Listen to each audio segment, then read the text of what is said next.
Well, everybody, welcome to the Anvil Union podcast.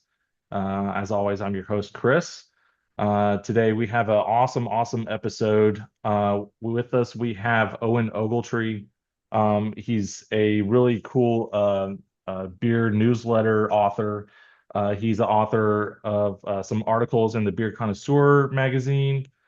He's a world traveler, and speaking of which, he also organizes travel experiences for other people for worldwide beer experiences. He's the organizer of Atlanta Cask Ale Tasting, and he's also a BJCP certified beer judge. So thank you, Owen, for coming on. Sure. Thanks for having me. Absolutely. So was that a pretty accurate description? Did I miss anything? No, I think you got it covered. That's great. Okay. Well, great. So I gotta say, this is sort of like our first interviewee that we've had on the show that I didn't feel like, I had to call them to ask them for a favor. Like, I really wanted to get you on the show, and after I emailed you, you were like, "Yes, absolutely." So thank you for being so agreeable. So I'm really excited about this episode. I follow you on all the social media, following all your travels around the world.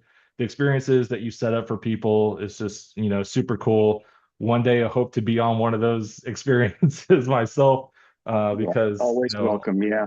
yeah, obviously there's, so much stuff to experience as far as beer is concerned all around the world. But before we jump into that, why don't you tell us a little bit more about your background and as far as what, like how you first got your interest in beer and making beer basically a part of your career. Well, I taught high school for 20 years and then worked at the county office in my county as a science specialist for the last 10 years helping teachers. So I had all the summers off and I just fell in love with Europe. So I would just immediately every summer just hop on a plane and go to Europe. And when I wasn't sightseeing, I would be in pubs because I thought pubs were fun. And I just started thinking, why is the beer so different in England than it is in Germany and Belgium, and different glasses, different styles, different ways of pouring. And I was just really curious. So I started reading everything I could, talking to brewers, talking to pub owners, and I started writing some things and putting it online, if you can call it that, because this is back like in 1992 where it was, dial up. And I got in contact with a guy who used to run a beer magazine in Georgia. And he wanted me to write an article about each of the Trappist monastery breweries in Belgium, which I did, and it got a lot of press, and that got me started writing. And my friend and I opened a homebrew shop in Athens, Georgia, in 1994, and we had it for 3 years while we were still working in public education. So that wore us out, and 3 years was about all we could do. But we met so many cool people, learned so much, um, and just made so many contacts and learned all about beer in and out from homebrewing. If you're just a novice in beer, the best way to learn about how beer is produced and how it's put together is by homebrewing, making it your own at home, and you'll have a great hobby, and you'll have a wonderful, delicious product, and you'll learn a tremendous amount, like I did. Cool. So, well, you were talking about Athens. What was it like back then? I know Athens right now has several breweries in the area. Mhm. Was craft beer a big thing when you had your homebrew store out there? No, not really. I had a couple of beer distributors ask me to come and do seminars and tastings for their drivers, and getting the drivers to come to this was like pulling teeth, and they were complaining about, the taste of a Sierra Nevada Pale Ale. Like one guy said, "Oh, this makes my mouth angry. I can't. How do you drink these things? I just want a Bud Light." Um, and I started realizing people didn't know anything about craft beer and beer Mhm. history. So The Globe was the big thing in Athens back then, the Globe pub Yeah. downtown. And it went through some rough patches, but the new owner has just returned it to its former glory, probably surpassed it. It's really a beautiful, wonderful pub. And I would do upstairs beer tastings like once a month at the Globe, and we would just drag the beer down there in coolers and talk to people and give them printed information and talk about off flavors. And it was tough, just getting 5 or 6 people there. Eventually, people started coming around and becoming more interested, and we would have full houses at the tastings. But Cool. craft beer back then was a struggle because everyone was drinking light lager, Hmm. beer with a lot of fizz and no flavor, and that's what we were competing against. And of Yeah. course, as we'll get into later, we're having more struggles now, but it's totally different. Right. Right. Well, yeah, that's interesting to think about. In the early 90s, I was just a kid. So like I don't really have much to compare the climate of, craft beer in this area to, Hmm. because it's always been there for me since I paid attention to alcohol, Yeah, at yeah. least. Something you Um, just it's a part of everyday life. It's just here now. Yes, yes, that's what it feels like. But I lined up a beer to drink, and it's from Athens. It's a Authentic Brewing Company's rye pale ale, Oh, riding cool. high rye pale ale. Authentic does a great job. I love that brewery. Yeah, we I stopped there I think last weekend. And that's the first time I had been there, and honestly, I was really surprised and blown away. A great Hmm. venue, a great venue. There were tons of people there, and it was comfortable. It was just a comfortable, nice little place to be with a great beer selection. They have a wonderful staff, and they're very, very welcoming for everyone. So it's one of my favorite spots in Athens. Yeah, I'm definitely going to be going back there. Yeah, that's a really solid beer. The Hoppy. first time I had beer with rye in it was back when Terrapin was just getting started contract brewing, and they wanted a table at my beer festival in Athens, the Classic City Brew Fest, and they gave me this beer with rye in it. I'm like, why are you putting rye in a pale ale? Yeah, And they were like, well, just try it, try it, try it. And I thought it was delicious. And that yeah. same year, it won a gold medal for American Pale Ale at the Great American Beer Festival, which was quite a feat for your first time right out of the gate. Absolutely. Yeah. Yeah, I bet that rye kind of helped it stand out a little bit. Yeah, gave it a little spicy note. It complemented the hops. Yeah, so like as a beer judge, is that something that you like look for? Like do beers of a certain style start looking like each other and then one comes across that you might score a little higher just because it has a little something extra to it? Yeah, it's tough. It's like a dog show. If you look at Westminster, a dog show, Hmm. um, you might not like Chihuahuas or you might not like Yorkshire Terriers, but if you're reading the guidelines of what this breed should be, and those dogs are like perfect, they match everything on that guideline, then they win. You've got to, even if you don't like those little dogs, you've got to give them first place, best of show. Yeah. Same thing with a beer competition. I don't really like light lagers that much, but I can judge them just fine. And if they match everything according to the written beer style, then it scores well. And if they Okay. don't, and if they're off flavors, and if they're defects, just like a dog having a crooked tail or something, then they don't win. Right. But it has to be totally, totally objective. You can't have your personality coming into this. You've just got to use your taste buds and your knowledge Okay. to judge a beer well. And I remember one year at Great American Beer Festival, I was on the table judging the last round of IPAs out of 700 IPAs, something like that. And we get the last 14, and we have to choose first, second, and third. Now, talk about difficult. I mean, these are all amazing, perfect beers. So we just had to really nitpick and think about, every little aspect of color, flavor, hop choice, what was very approachable. So beer judging is difficult, and it Yeah. takes a lot of a lot of effort to learn the styles and learn what goes with them and what doesn't go with them. Okay. So what sort of motivated you to become a beer judge? I wanted to be a beer judge when I had the homebrew shop because people were like, "Wow, we want you to judge our beer when we send it off." So my friend and I took the test, and my wife took the test with us. She's a beer judge now, and we didn't do so well the first time because it was hard. I mean, I've got two college degrees, and this beer judge test was the hardest test I've ever taken in my life. So we studied. I took it two more times. Finally made national ranking, which is fantastic.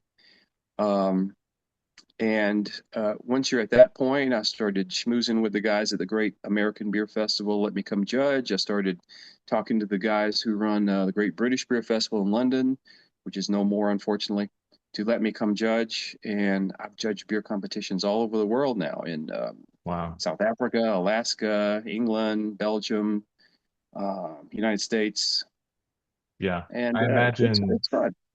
I imagine as an American judging traditional European styles in the setting where it originated is like, was that like nerve-wracking, or were you comfortable going into that situation? Did you feel equipped? I was pretty comfortable judging the SIBA competition, Society of Independent Brewers Association in England. I had a couple of old pub owners at the table who really didn't know a lot about beer styles, and they were throwing out these descriptors of English mild ales, which are very rare in the United States. But I go to England so much, I knew them like the back of my hand. I studied the guidelines. I knew the off flavors, and I was fighting him on a couple of things, and I thought this is a little nerve wracking, but the rest of the table agreed with me. They were like, "Yeah, he knows what he's talking about. We agree with him. So let's make this number one, number two." So Mhm. that was kind of good feedback for me. That made me a little more confident. Okay, great. Um, so you're speaking with an aspiring brewer. Hmm. What would you tell me about interpreting competition feedback? Because I mean I've entered beers in competitions before, and I would say there's so much variation in the I guess the feedback on the forums. So what would Yeah. you tell an aspiring brewer about that? Well, we're not computers. We're humans, and everyone's taste buds are different. That's why, I might like cilantro and you might hate it because we have different genetics, different genomes. So Hmm. everybody's going to perceive things differently. But as long as everyone is approaching it from the standpoint of how does this beer match the style guideline, um, usually we're going to get it right 95% of the time.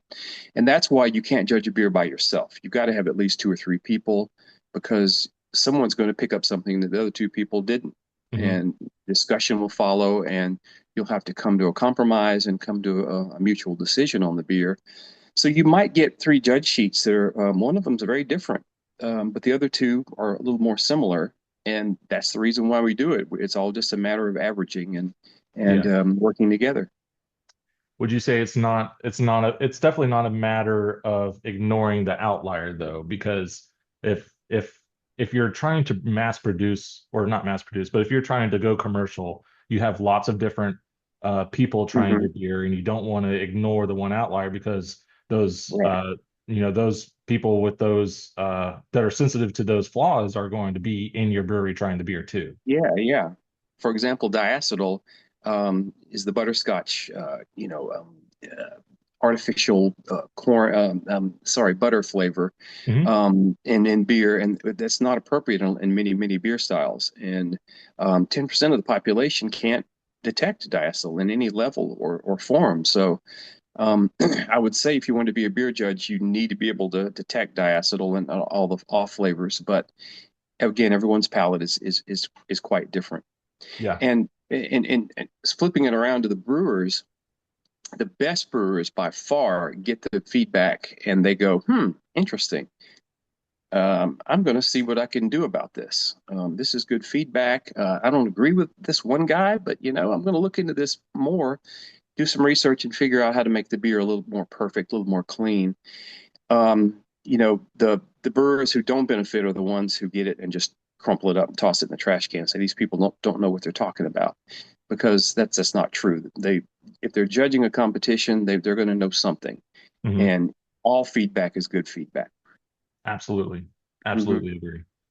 Um, well, kind of switching back to your writing, which, by the way, I read your article, your latest article in the Beer Connoisseur magazine um, about tap rooms competing with bars. Hmm. That was interesting because I had never actually thought about that before. Because and I think you were sort of alluding to this in your article about people liking the options, like they want options. And Yeah, tap yeah. rooms, they have a long list of different styles, and that's something that I look for when I go out. I don't want to drink just the same thing over and over and over again. Hmm. And I just gotta say I loved it. What like how do you decide on what topics to write on? Um, when Beer Connoisseur magazine approached me to write this column, it's called a controversial opinion column. Okay. But they said, we just don't want you to throw out a controversial opinion with just your opinion. We want you to focus on something controversial, and get lots of input about it, Hmm. on both sides. So that's what I try to do. The one before this was, are hazy IPAs hurting the craft beer market? Are people getting burned out on them? What role did they play? And I try to show both sides, and always at the end just say, here are some ideas that people are throwing out. Keep your mind open, Yeah. and it's not really about what these people think. It's also about what you think. Yeah. Yeah. And Very I interesting throw stuff. out an idea to the editors, and they always have gone, yeah, that sounds great. Do that. Yeah. So it's getting harder and harder. I've written six of them, and I'm trying to think of what can I do next. So Yeah. I think my next one, they accepted, is going to be, can classic historic beer styles help the craft beer industry, or do they don't have anything to offer anymore? Okay. And I totally believe, in my opinion, that classic beer styles are the best. They're fantastic. I like trendy things. I like trying unique and crazy beers on occasion. But when I go to Munich and get a nice Helles or a Bach, or I go get a beautiful cask-conditioned mild ale at an old pub in London, I mean, you can't beat that. It's where beer came from. It's the Hmm. history. It's complex flavors. A lot of these classic styles won't hit you over the head, but they're very elegant. And I like balance, and I like beer that's elegant and well made, and true to the style descriptions. Yeah. I think I would absolutely have to agree with you on that. Just like for the simple fact that um, it's different than what, people can usually find now, but it's Hmm. also approachable. So Yeah. it's not this outlandish thing that people are going to shy away from. It's going to be Hmm. something that's, traditional English beer styles are definitely approachable. There's nothing Yeah. usually out there that you can just like sip and be like, oh my gosh, that's got, it's too bitter, or it's got this, Crazy. harsh flavor, yeast character, whatever, Hmm. they're usually very mild. Yeah. Yeah. But they're elegant, and they have lots of personality and flavor. And when you start thinking about these old beer styles, I love the history. I love the whole experience. I love going to a huge, Munich beer tavern and sitting with people I don't know from around the world and drinking liters of Helles. I love sitting in an English pub and talking to someone about their cute dog, next to me, and which beer was best today on the whole tap list, and which one was a little off. And it's just it's just so much fun to me. I mean, beer is not just about, getting drunk. I don't like doing that. If I could drink beer without all the intoxicating effects, I would probably take it. But talking to people, being in the places where the beer came from, being in the places where beer is traditionally enjoyed around the world. It's just a lot of fun to me. Yeah. Yeah.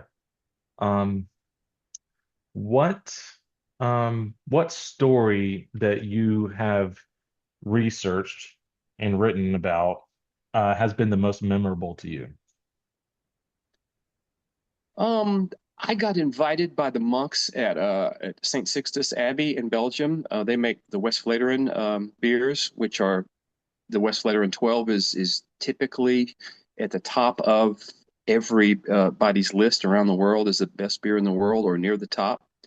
And I absolutely love that beer. But the monastery, unlike some of the others, is extremely cloistered, which means the monks can't talk about um, to anybody unless they're talking about their religion or about what they do, what their work is. Hmm. And Brother Joris invited me out, um, which I was very happy. He said he invites like two journalists a year, so I got to go all the way through the Abbey. I got to see the head father, see the brewery, the bottling line, the church, and that was quite an experience. And I wrote an article on that for Southern Brew News, and it's also on my website.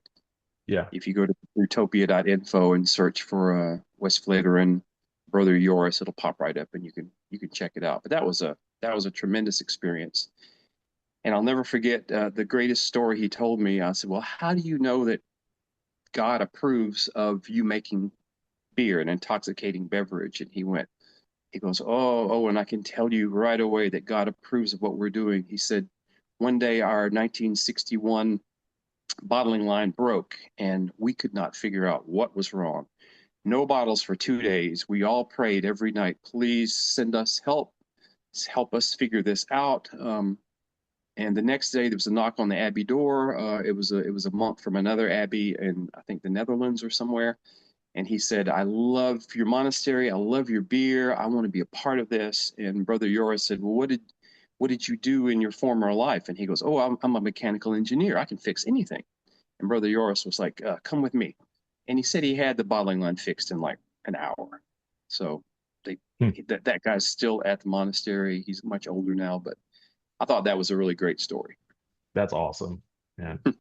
That's amazing. I definitely have to look that article up and read about that Yeah, because I mean, yeah, absolutely. That's one of the most iconic, monastery breweries in the world. So so um, much fun. getting the inside scoop on that, that's cool. Um, so let's talk about let's go back to palates and beer tasting. Um, how did you train your senses and expand your knowledge for the most part? Was it all just experience? How did you do that? If you also look at my website, you see there's 30 years of blind tastings that I've done with friends and people who are interested in beer. So I would do those once a week at my house. We do them at the Globe in Athens, at other pubs around Atlanta. I'd invite people and bring the beer, and we would talk it over. That was a great way to learn about beer and its flavors and the styles because it made for memorable experiences because we would have one that was just fantastic and everyone loved it. And I still remember the reaction, and we had others that were not so good. And those reactions were equally memorable. Um, but just practice, practice, practice. I ordered sensory kits from like Siebel Institute in Chicago, the beer training college. Little powders that come and you mix them in with a light beer and you sniff them and smell them. And um, I I've created my own tasting kit that I take to my brewing and off flavor courses that I run. I teach a couple of times a year beer off flavors at the Knoxville Brewing College in Tennessee. Um, and I try to make my off flavors and beer flavors that I've added in, I've come up with on my own, really intense because I want these young brewers to go, "Oh my God, I'll never forget that flavor, and I never want that in my beer." So, Yeah. so right now, at this point, it's just second nature. Yeah. Okay. Um, so here's a question. If you have you come into a brewery and you have a large selection of beers, and for the most part, they're pretty good. Mhm. But they have this one beer that has a flaw in it that you detect, but it's Hmm. their most popular beer. Right. What should they keep brewing it? What's your opinion on that? That's really hard. There is a brewery in Tennessee that was boiling their beer only 10 minutes, where you normally go for at least an hour. Yeah. And one of the main things that hour-long boil does is it drives off a chemical called dimethyl sulfide, which is we call DMS. And Okay. it tastes like really bad corn, cooked cream corn, movie theater, popcorn. So it's not good. But their number one beer featured this corn flavor because you only boil for 10 minutes. And you know, we had a long talk with him, my friend and I, and I don't know if we made any dent in him or not, but I haven't been back to the brewery since, and that was about 15 years ago. Um, Pilsner Urquell in the Czech Republic, their world famous Pilsner has a tiny hint of diacetyl, which is just enough to notice, and that buttery note, along with the nice Czech hops, gives it a beautiful, kind of interesting flavor. Yeah. But the trouble is, that little hint of diacetyl comes from a precursor called alpha acetylactate, which no one can taste or smell. So it leaves the brewery, and if you let those kegs sit out in the sun for a couple hours, you get a whole lot of diacetyl. If you run that beer through dirty lines, you're going to get a whole lot of diacetyl, not just that tiny little elegant hint. Okay. So I talked to the head brewer there, and he said, "Yeah, one year we just diacetyl's easy to remove. We just took it all out and sent the beer out, and kegs started coming back saying, 'This isn't Pilsner Urquell. What have you done?'" Wow. So they had to go back to the old way of doing it. So a lot Wow. of it is what people are used to and what they're expecting, Hmm. um, which you can't fault people for that, but Right. it's challenging sometimes for sure. Yeah. Yeah. What comes to mind for me is light struck beers like Oh Corona yeah. and Heineken, Hmm. Peroni. Like I feel like it would probably just not be the same if it didn't have that skunky taste and smell to it. Yeah, and skunkiness is not appropriate in any beer style ever. But I was in Amsterdam years ago, and I looked over, and the guy sitting next to me, who I didn't know, had printed out my Amsterdam beer guide, and he was Okay. looking through it and highlighting it. And I said, "Hey, that's cool. I wrote that." And he's like, "Oh, wow, cool, you did." He goes, "Well, tell me, what is wrong with this Heineken?" I said, "There's nothing wrong with the Heineken here. I mean, it's made a mile down the road. It's absolutely perfect." And he goes, "No, no, no, it lacks that European, really pungent note to it." And I got him to describe it. And he was just totally describing skunk. And I told him, "Dude, that's from them putting the beer in a clear in a green bottle, and the UV light has nothing to block it. It comes in there and hits those hot molecules, and it actually converts them into the same oils that you find in the scent gland of a skunk." And he was like, "What?" So he had no idea.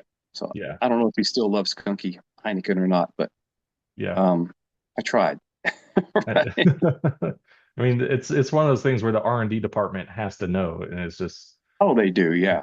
But it just is what they it is. think the clear and the green bottles are so beautiful that if they Yeah. change them to brown bottles or cans, sales are going to go down. And I don't really think so. Pilsner Urquell finally went to brown bottles. Samuel Smith's brewery finally went to brown bottles, and it's made a tremendous difference on Yeah. the skunkiness. If I see a beer in a clear or green bottle on a shelf in a cooler in a package store, I'm not going to buy it because I know it's going to be skunky. Yeah. The only way Absolutely. to protect beer from being skunky is cans, which allow no light to come through, or a brown bottle, which blocks, I mean, most of it. Yeah. Yeah. I kind of wonder if I don't remember the last time I had a Heineken on draft, but like how I wonder if that would be if they like added that flavor into it or if it's just not light struck at all. I don't see how they could do that, but I've had some people say they had draft Heineken in way years ago, and it had a little bit of skunk to it, and so I don't Interesting. know. Yeah, Yeah. I wouldn't think so, but you never know for sure. Yeah. Well, let's talk about tasting beer styles. What beer styles do you believe are commonly misunderstood or unappreciated? I love Belgian beer, and I think in today's world, Belgian beer is very misunderstood, and people think it's weird and funky, and they're not going to try it, and it's too strong, and blah blah blah. But most of those people are younger people who haven't really tried Belgian beer. They've never been to Belgium. They don't know the history. They've never tried many of them, and so they just don't want any part of it, which is highly unfortunate because every time I force somebody to try a nice Belgian ale, they're always like, "Wow, that's much better than I thought. That's pretty good."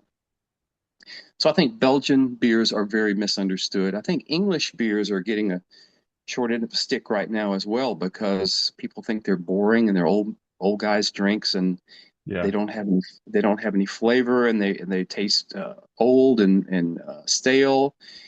And a lot of that comes from the fact that most English beers are low gravity, low alcohol, and so they don't travel and have a good shelf life because alcohol protects the beer from too much oxidation. So by the time you got an English beer over here in a bottle, especially, it was it was kind of oxidized and old and stale, which turned people off. But go to England, go to the best pubs and focus on the cask ales that are traditionally served and produced, and it'll change your life. Everybody I've ever taken over there, they're like, I don't know about this cask ale. They always leave going, wow, that was great, so tasty. Yeah, that's going to be my first choice. That's going to be my first trip with you, Owen, is going Yeah. to London. I would love to do that. I wouldn't call myself a cask ale connoisseur at all, but I love a Hmm. good cask ale. Every time I go to Creature, Comforts, I'll get Yeah. one. Good Word, Brickshore Pub. I don't. They're just so approachable to me, and They are. they're Yeah. full of flavor at the same time, and it's lovely. Hmm. I could drink them all day. Yeah. Yeah. Um, Speaking of which, the Atlanta Cask Ale Tasting. Um, I that so mm, the first time I went to that was 2 years ago. I bought my tickets for January's, and we got snow that day in Georgia, and Hmm. I wasn't able to get out Oh there, no, right. unfortunately. So I was really looking Yeah. forward to it too. That was going to be my second year in a row, but it's just such an awesome event. What goes into organizing an event like that? It's pretty easy now that I've done it for 20 years, but there's a lot of effort that goes into it. I'm pretty much running it by myself until the week before and the day of, where I have lots of friends who come in and help me out, um, which is fantastic. I I ordered some English casks from a company who was selling them dirt cheap, used back in 20 years ago, and they showed up on a truck in my driveway, and a pallet came off, and I pulled them out, and most of them still had like uh, 10 to 20% of the beer left in them from Yeah. like 2 years ago. So I Wow. made the mistake of dumping one on my grass in my front yard, and that spot. We've moved since then, but that spot of dead grass never came back because of the acidity. It was Oh so my gosh. sour. Yeah. But we cleaned them really well. I gave them to the breweries with the condition that they have to fill it with a nice cask ale for my festival. And the first few years, I just did it for free because the breweries gave me the beer for free. I let people come for free with the stipulation that we'd like for you to make a donation to the Humane Society, which was a charity. But the state of Georgia soon caught wind of that, and they're like, "Nope, you can't do this. You've got to buy the beer from distributors. You have to sell the beer. You can't give it away." So I went to a whole new aspect of 1 year at a time, asking all the local breweries who wants to do a cask, and I would rent a U-Haul van and drive them around and give them their equipment and their bungs and their cask, and distributors would then go and pick them up, sell them to me at the location where we're having the event, which had an alcohol license always, so we could just buy them, and it Okay. worked out very well. And these cask ales don't have any artificial carbon dioxide in them. All the CO2 comes from natural secondary fermentation in the cask. You put a little bit of live yeast in the beer, the young beer in the cask, along with a little bit of residual sugar. And the yeast eats it, and of course the yeast poops out carbon dioxide bubbles, and they dissolve into the beer, and you get a nice, soft, softly carbonated, smooth beer with just beautiful flavors that doesn't bloat your stomach up or make you burp every 2 seconds. And I mean, you're not tasting carbonation, you're tasting the beer. And don't get me wrong, cask ales aren't flat and they're not warm. They should be nice and cool, cellar temperature, and they should have a beautiful, soft sparkle of natural carbonation. And I fell in love with them instantly. When I figured out what they were in England years and years ago, I always would say, I don't know what it is, but go get the beer with the hand pump where you have to pump it up with your muscle power. They're so good. And the beer is on the little flip, keg thing. Yeah. You flip the switch. I said, those aren't so good over there. So I finally figured out what I loved about cask ale, and it's just so historic and so natural. Yeah. So I love a good cask ale. You do. Why do you think most brewers in the US elect not to brew cask ales?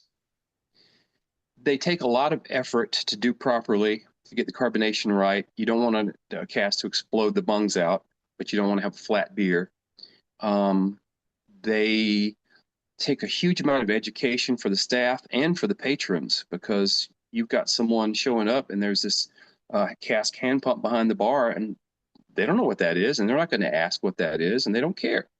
But the people who have education, like the brick store in Atlanta, I helped the brick store design and put in their nice little English cask bar upstairs, which has done phenomenal for them. People love it, especially during the World Cup. I mean, they could Hmm. barely keep cask ale in. Um, but when it comes to educating the patrons about, this beer is super special. You're never going to get another one that tastes just like this. It's traditional.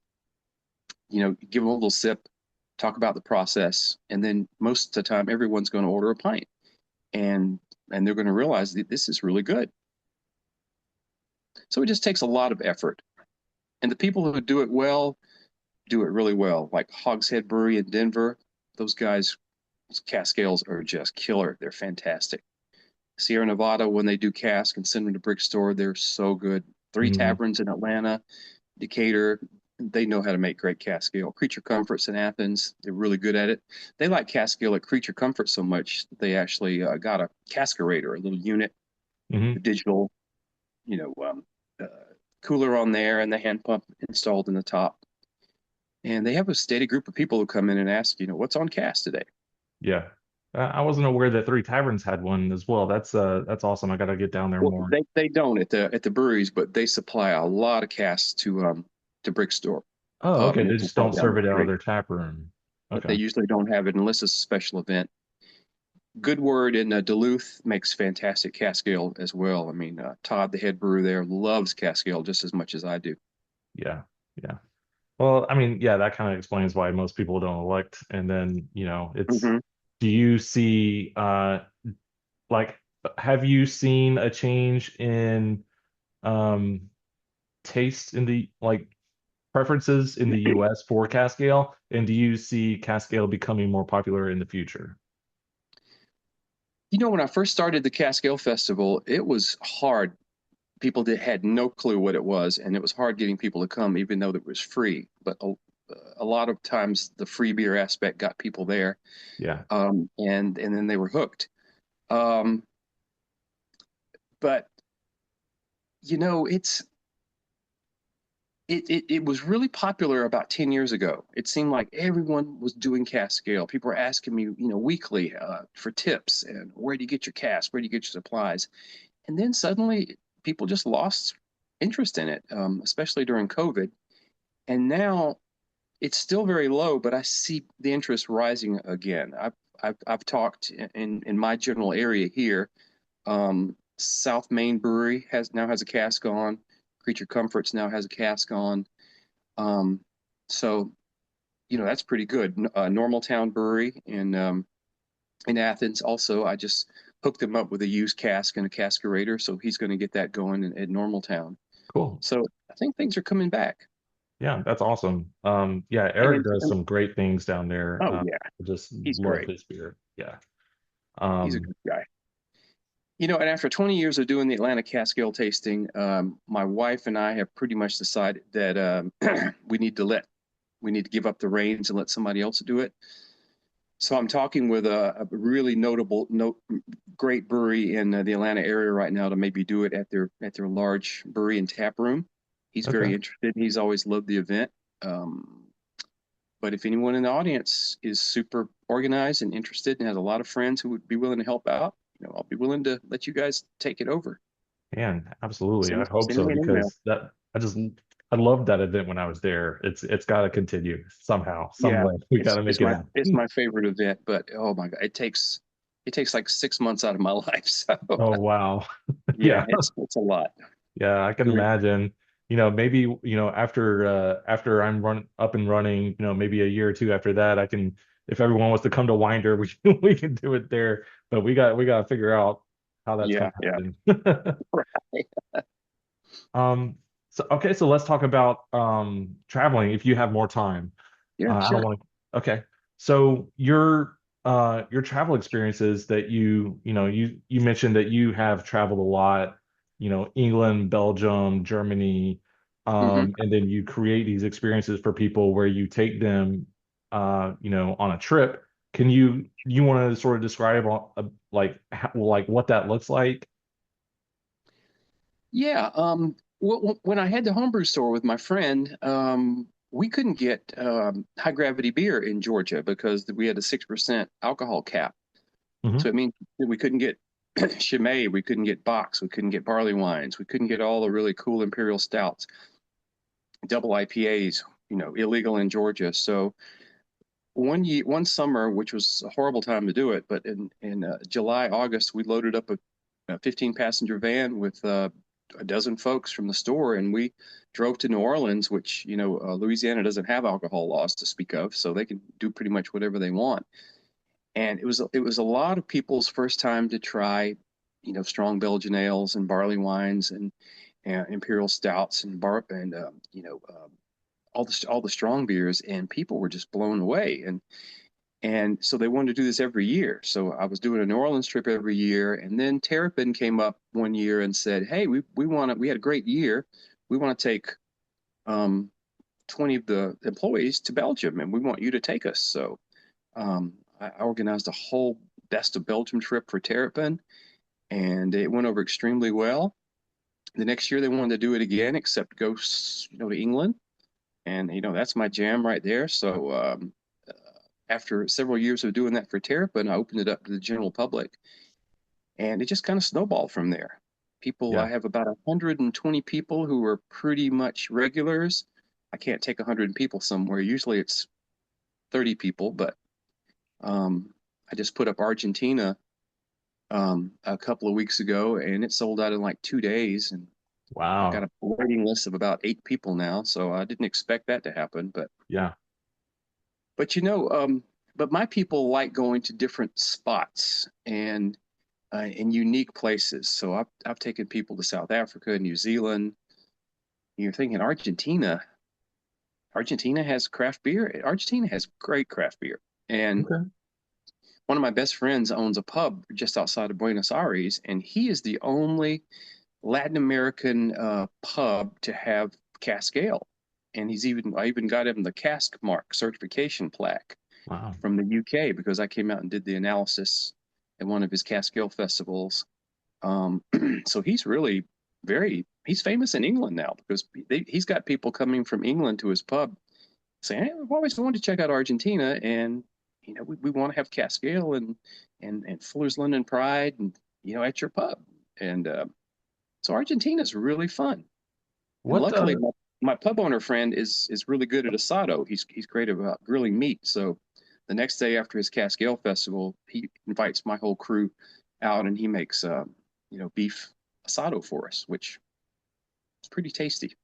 Nice. That sounds awesome. What styles do they do really well in Argentina and Latin America? A little bit of everything. They like German styles. They like a little to make an English bitter every once in a while, but mainly they like IPA and pale ale, wheat beer. Yeah. Honey beer is very popular in Honey Argentina, beer. which they have a lot of honey there. So my friend who owns the pub doesn't like honey beer very much, but I think they're okay. Okay.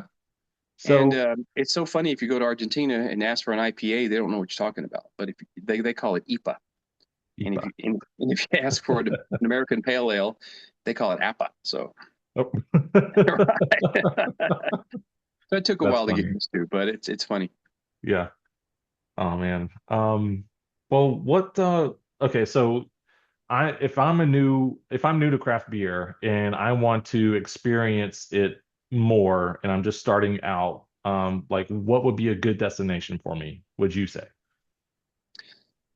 I would say get out of the United States. Well, the United States has fantastic beer, but you can get it anytime. So I would say go to Belgium, Germany, and England.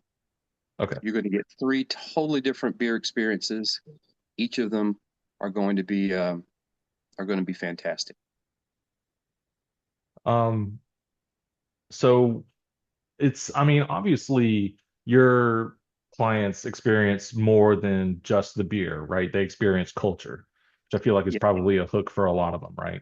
yeah, So yeah.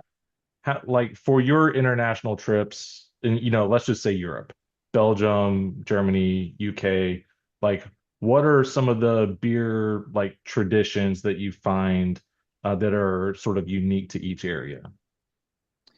Well, on my trips in the morning, we usually start with some sightseeing and some tourist thing because you can't drink beer all day. I mean, you can, but but we start out with that, and then we have a nice lunch with beer, and then we go to some tours at breweries or beer destinations, and then we go out and I teach people about the different beer styles and which places to enjoy them are the best. Um, Again, nothing beats to me going into a nice old pub in England and getting a really well made, well served cask conditioned ale. Um, Totally different experience than going to Belgium and drinking doubles and triples, made in monasteries. The doubles brown, the triples more golden. They're both really fruity. They're very spicy from the alcohol content, malty. The hops are beautiful. Mostly served in bottles, but nowadays a lot of breweries are putting Belgian beer on draft, and a few are putting them in cans. Although Belgian beer drinkers still have prejudice against cans, which I think is sad because cans are awesome. Yeah. And then go to Germany, and Germany has tremendous beer culture everywhere. You can go to Dusseldorf to the west of Germany and drink alt beer, which is a brown, nice old style ale. You can go to Cologne, just 15 minutes away on a train, and drink Kolsch, which is a beautiful golden ale with lots of flavors. And every Kolsch tavern you go to, the Kolsch has a slightly different flavor. Every alt beer you go to, the alt beer has slight different personality. You go to the middle, and it's mainly just pilsners and wheat beers. The middle of Germany, Frankfurt has a cider tradition, which they make some really nice Frankfurt ciders, which are very farmhousey. And then, of course, when you get over into Bavaria, that's where things are really fantastic. Munich, it's hard to beat Munich for beer perfection. I mean, the Helles is the light beer that's amazing. The Dunkel is the dark brown ale lager that it is so wonderful. I love Bocks. I love wheat beers. I'll take people to Germany and they'll go, "Oh man, I got tired of wheat beers like 10 years ago." But those are old stale wheat beers they get in the United States, but Yeah. they're imports that Yeah. are probably a year old. But you get them fresh in Munich, and everyone goes, "Wow, these are really good." Hmm. And in Germany, you can't forget going a little north of Munich and going to Bamberg, where they have the smoke beer, where the malt Hmm. is not dried over a clean electric fire. It's actually dried over a beechwood log fire with the smoke permeating the malt. And that might not sound very good, but uh, I loved them the first sip. The brewery people will tell you, oh, you got to have at least 2 liters before you start to like it. But that's just their funny way of getting you to buy more. But I loved it the first right away. And I've never taken anybody to Bamberg who was going the whole way. Oh, I don't know about this smoked beer. I don't know. Not a single one of them ever tried it and went, "Oh, I don't like that." They all were like, "Ooh, this is fantastic. This is great." Yeah. Yeah. Yeah, Interesting. So, you mentioned Munich. You do a Oktoberfest trip as well. Is that correct? yeah. The guys from Spider Bite Brewery in Long Island are good friends of mine. And one year he said, "Hey, we want you to take us to Oktoberfest." Yeah. Well, I've only been one time. I was guests at Hofbrau USA. I know the guys there, and they invited me over to sit in their booth on opening day. And I thought I wasn't going to enjoy it because it was it's crowded, it's loud. Yeah. I had a great time. So I'm like, yeah, let's go. But the condition is with the Spider Bite guys, I said, we've got to go to Bamberg for a couple of days. And they were like, twist our arms, sign us up. And I thought that would be it. I'd one and done for Oktoberfest. But the next year, people were like, hey, you're doing the Oktoberfest again. And so I sold it out instantly. And the next year, same thing.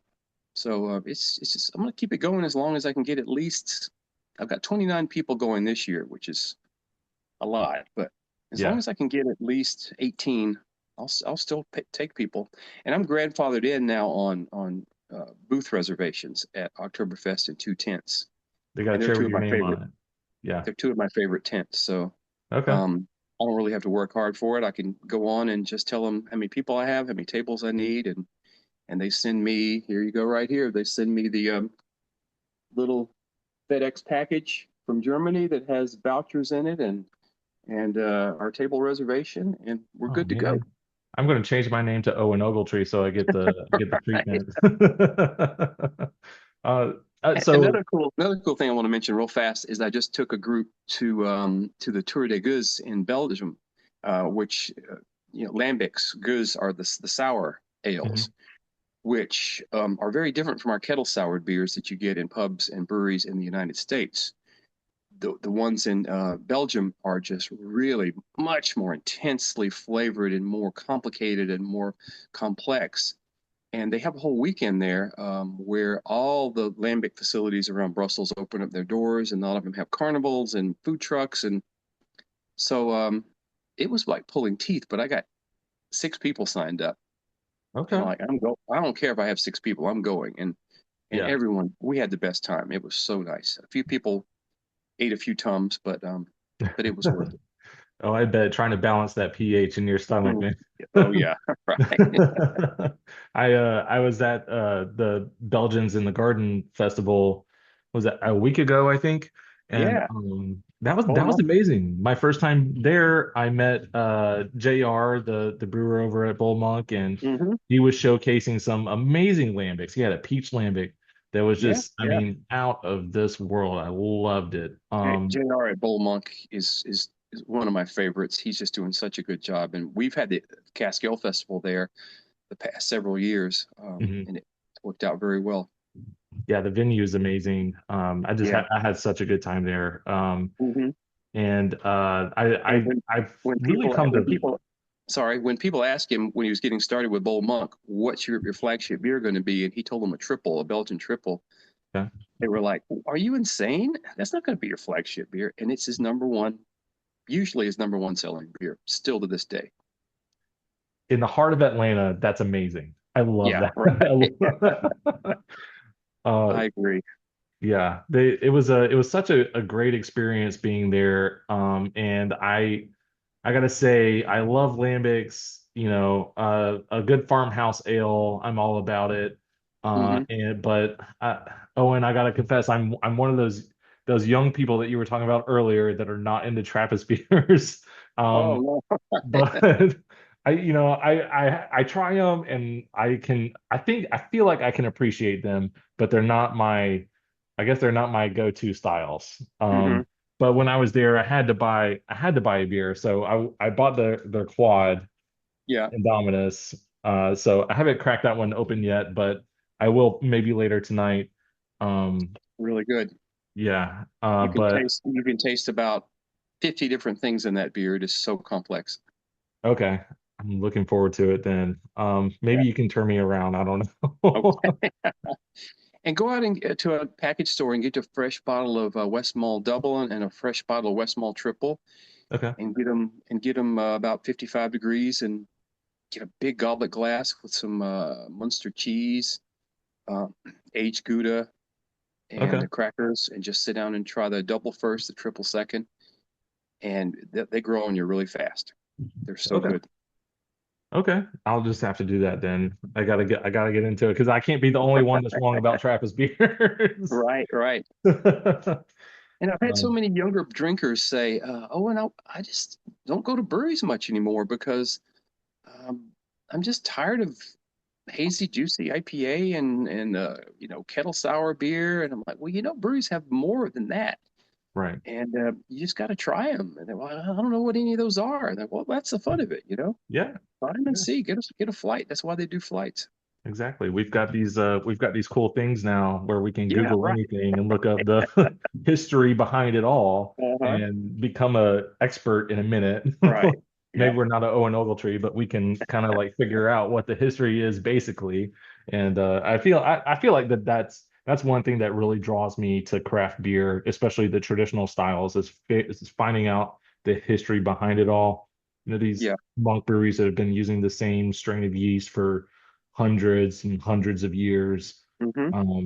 The witch's brew and all that. It's just, there's a recent study where a person found, these huge vats, and I think it was like Sumer, and they did chemical analysis on the side of the vats to find out that they were actually holding, they were, I guess, like fermenters for beer.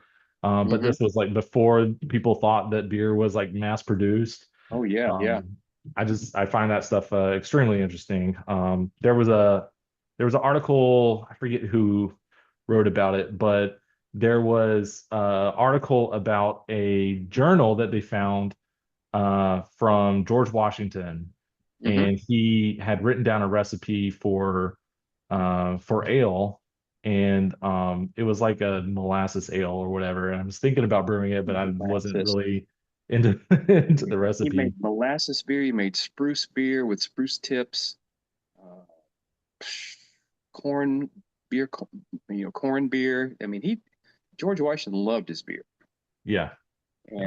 and he tried to coax all of his friends into liking beer as well. Thomas Jefferson, I think, was also a big fan. Hmm. Benjamin Franklin had his own recipes too. So Yeah, yeah. There's the infamous Ben Franklin quote. What was it? Like beer is proof that God loves us or something like that. It's God loves us, and wants us to be happy, yeah, yeah. which I don't think he ever really said, but it was definitely how he felt. That's funny. Um, so if you've got more time, let's discuss some global craft beer climates. Is that Hmm. okay with you? Yeah, sure. Okay. So, I mean, let's just start with the basics. How would you describe the current health of the global craft beer industry? Right now, everyone's covering the US because that's the big story, right? Yeah. Everyone's, just shouting out decline, decline, decline, and Hmm. craft beer is more than US. So, Yeah, yeah. what's your take on the global climate right now? I think everyone's struggling. I hear it from my friend in Argentina, my beer writer friend Lucy Corn in South Africa, people in Belgium, England, Germany. Um the time it takes to sell Oktoberfest out has gotten much longer now than it used to be. And I think a lot of young people just don't understand beer. I know in America, a lot of young people were drugged kicking and screaming to breweries every weekend by their parents, and they a lot of them say, I don't ever want to go to a brewery again because I was sitting there so bored. Yeah. Um, and a lot of young people are, California sober, where they're doing a lot of THC drinks and THC products, and they're thinking that's healthier. Uh, but I think that's changing because even the Brewers Association just released a new report showing a little bit more stability happening, which is good news. And I think as these younger people grow up and get older and they get bored and curious of what they're doing and they start trying different styles of beer, um, that it's going to come back. craft beer goes through stages. In the early 90s, we had a big bubble. It burst hard in the 2000s, but then it came right back even bigger. Um, but like everything of great quality that becomes super popular with the general public, the quality has a tendency to decline. They're trying to appeal to mass market, the mass market.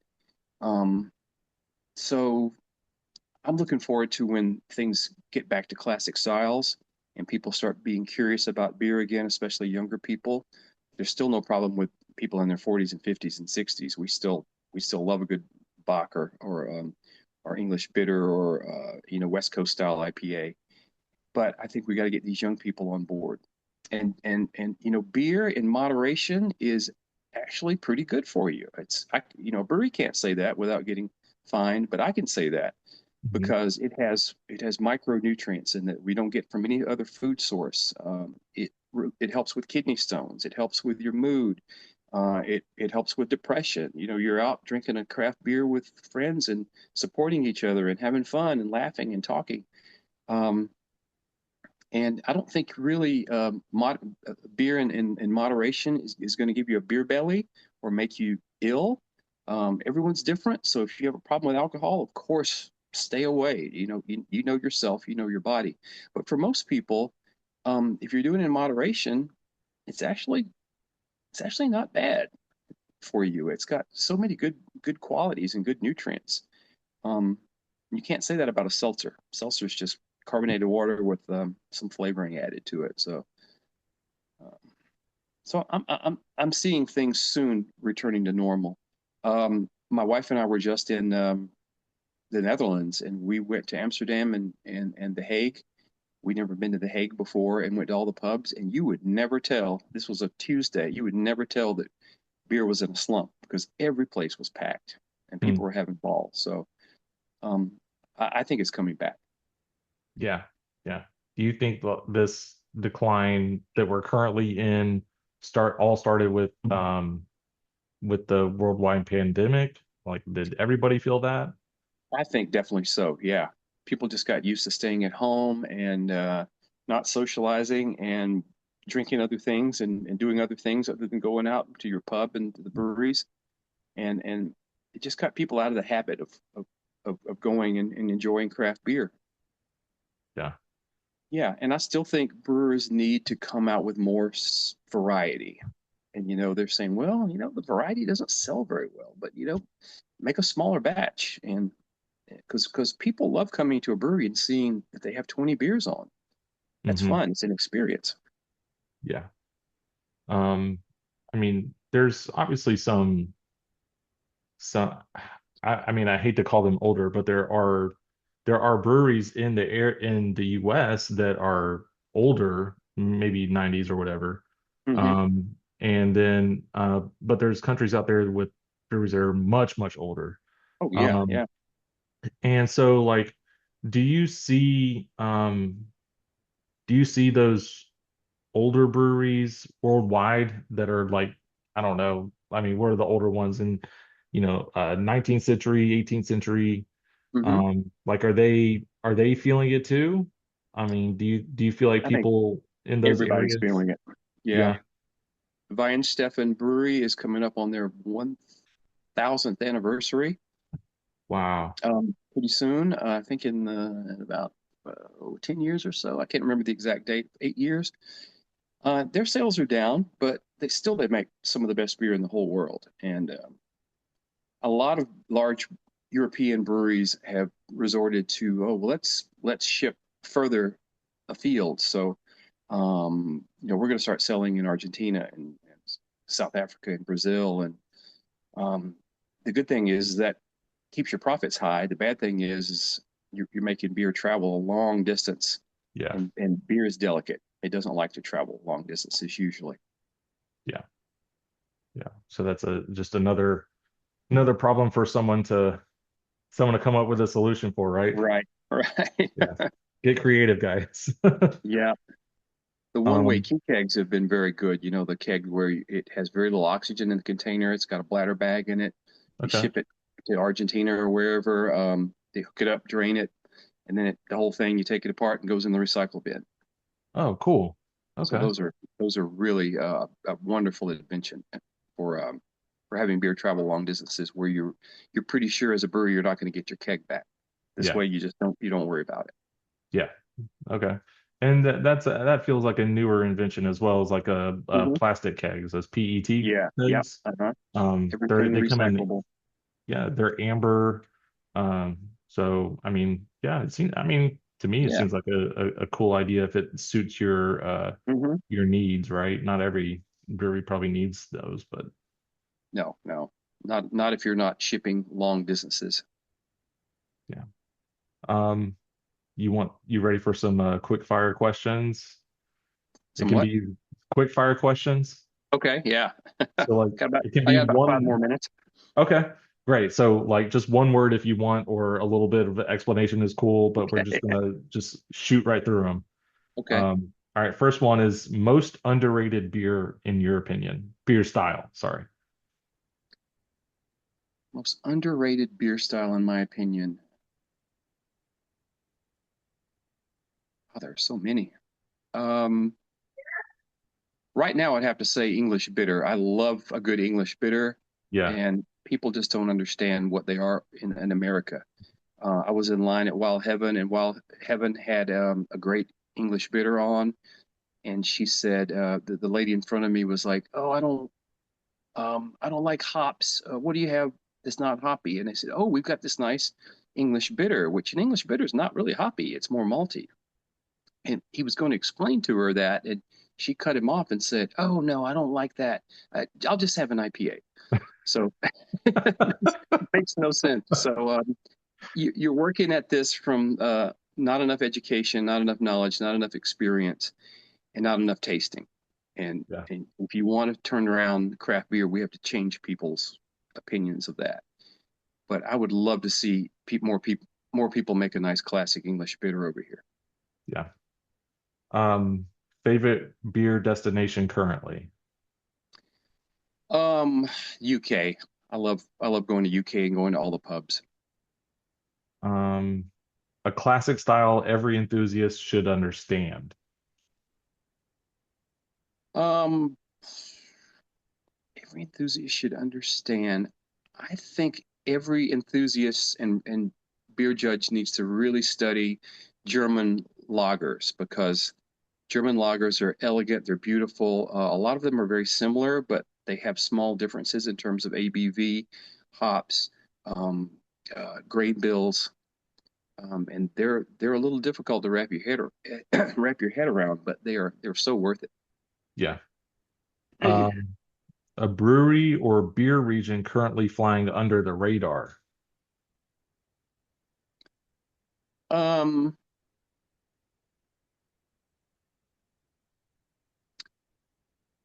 Canada makes some extraordinary beer, craft beer, and we hear very little about that here. Hmm. Um, uh, Places like Dusseldorf and Köln in Cologne in Germany. Um, Tons of people here just don't know anything about that. What they don't know what an alt beer is, what a Kolsch is. They probably had a Kolsch and they probably liked it because it's kind of similar to an American standard lager, except with more hops and more esters and more character. But Yeah. those are two that are pretty flying under the radar for me, I think. And West Coast IPAs. A lot of people, even in America, don't understand that a West Coast IPA should be clear. Most of them should have a little bit of uh, caramel malt in them to give them a hint of color and a little bit of complexity. They shouldn't have caddy, um, you know, onion, garlicky hops in there. It should be clean, resiny, piney, citrus, Hmm. tropical hops. So a lot of younger drinkers, especially, just don't get West Coast IPAs because they're just so used to having hazy. Yeah. Just a follow-up question. Since you mentioned Cologne, like we're currently experiencing right now in Atlanta, there's a couple of breweries trying to institute Kolsch service like every once in a Hmm. while. Yeah, Do yeah. you see that becoming a thing? Like, do you think that that's going to like be integrated into American culture? I'm seeing that more and more. It takes people to plan that and execute that. It takes people who have traveled. Okay. who've gone over there and realized how much fun this is. Sitting at a table and getting these little cylinders of beer where it's plenty to enjoy it and get the flavor, but by the time you get to the bottom, the beer's still cold, and by the time you get to the bottom, the waiter has popped another one right in front of you, and you don't Hmm. even have to ask. Yeah. When you're done, you just put your coaster on top of the glass. When everyone has a coaster on top, you get your bill and you go about your merry business. And Three Taverns is doing this. They did a fantastic job. Halfway Crooks in Atlanta make some wonderful German and Czech styles, and their coast service is so much fun. Brick Store in Decatur, they're a pub, but they Hmm. get a couple of Kolsch's from Europe, and they have the whole trays and the little cylinder glasses, and it's just an experience, and it's so much fun. Yeah, it's really cool. I've been Hmm. to Germany a couple times, but I haven't been to Cologne and experienced that, and that's Yeah, on my bucket list. Um, definitely. Speaking of, do you have currently any beer experiences on your bucket list that you haven't checked off yet? I've In terms of Asia, I've only been to Japan once, Hong Kong once. Um, no breweries I got to in Hong Kong. I went to a couple of breweries in Japan, but that was 20 years ago, and mainly, Kirin and Sapporo, which they were Mhm. doing a lot of cool things and were very hospitable to me. Cool. But In 2028, I'm thinking about taking a group to Seoul, Korea, because Seoul, Korea has lots of different beer, small breweries and beer pubs. And my wife and I are going to go for Thanksgiving week to Seoul this year. So I'll make up my mind if it's worthy of a trip or not. Yeah. Okay. Interesting. But Asia Definitely is be, definitely on the list here to explore more. yeah, definitely be interested in hearing more about that. Yeah. And yeah, Japan, obviously, like they're becoming sort of a big player in the whiskey world. I'm not a Hmm. huge whiskey guy, but that's what they say. Yeah. Um, Oh yeah. so let's Japanese single malt is great. yeah. Um, what do you want our viewers to know more about what's coming up with Brewtopia and everything that you're doing? Well, keep your eye on the AtlantaCaskAle.com website, because that'll have news as soon as I know something about who is going to help me continue that. Fingers crossed on that.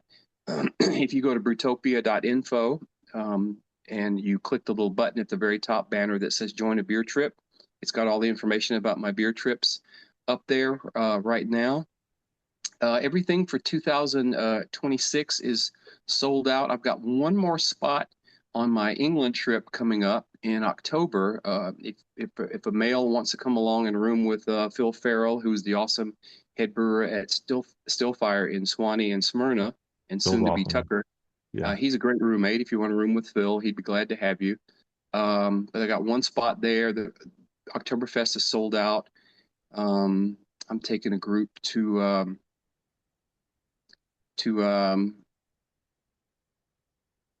next year, 2027, Eastern Belgium and Western Germany. That's going to be in March. And we're going to do Central Belgium over to the east of Belgium. And then we're going to end up at Dusseldorf and Cologne, so in Oh, cool. Germany. And so people fly into Brussels and fly home from Dusseldorf. So Okay. that's two countries in one solid big week, and lots Yeah. of great beer on that. Argentina will be in July of next year, but it's sold out really fast. That's fun because we do a lot of wine, a lot of beer. They have great pizza in Argentina. Um, Oktoberfest for 2027 is wide open. I've only got 12 people signed up so far. So if you want to go with us and experience Bamberg and Munich and Oktoberfest super easy without having to worry about a thing, you come with me because I got it down. And then in October of next year, we're going to go to Canada and go to Toronto and Montreal for great beer. Toronto's known mainly for English styles, and Montreal, of course, they love their French and Belgian styles. Cool. So there's a lot coming up. 2028, maybe Chile, South America. Santiago has some great beer and breweries. Thinking about Croatia Hmm. and maybe Seoul, Korea. So those Cool. are all on the table. But Yeah. that's 2028. That's a long way off. And well, I mean, any one of those trips sounds like a awesome experience for a beer lover or Yeah, someone who's just interested in learning more about beer and international culture, really. yeah, Um, yeah. where can what's the name of your website one more time? Just brewtopia.info, Okay. All right. or just Google Owen Ogletree beer, and it'll bring you right to it. And people can find your columns and stuff from that website as well.